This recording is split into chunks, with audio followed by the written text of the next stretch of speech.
Qardaş, kim yaşayıbsa burada? Ha, dağınıq gündədir. Əməlli başlı yaşayıb burada qardaş. Bura elə bir məkandır ki, burada ümumiyyətlə yaşayışın olması mümkünsüz bir şey olaraq hesab olunur da burası. Nə maşın yolu var, nə ayaqla düz əməlli gəlmək olur, yol yoxdur. Gəlib çıxmışıq, uzaqdan gördük ki, maraqlı bir dənə yer var. Bir dənə ətrafdan göstərir, zəhmət olmasın.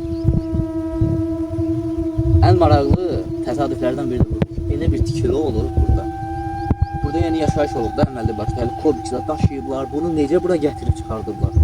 Kobik var, nə bilim təndirxanasına kimi, hətta gül, qod ağacı əkiblər. Bunlar çox dəhşət ağırdır. Bir dənə gözlə. Bunlardan birini görün qaldıra bilirəm. İndi gəlib bunun içinə girmişik. Təsadüfə bax, arıçı olmaq belədir də. Tüstü də var burada. Arı tüstü. Arıya ver, tüstü ver. Tüstü vermək üçün də. Qardaş, kim yaşayıbsa burada? Ha, dağınıq gündədir. Əməlli başlı yaşayıb burada qardaş.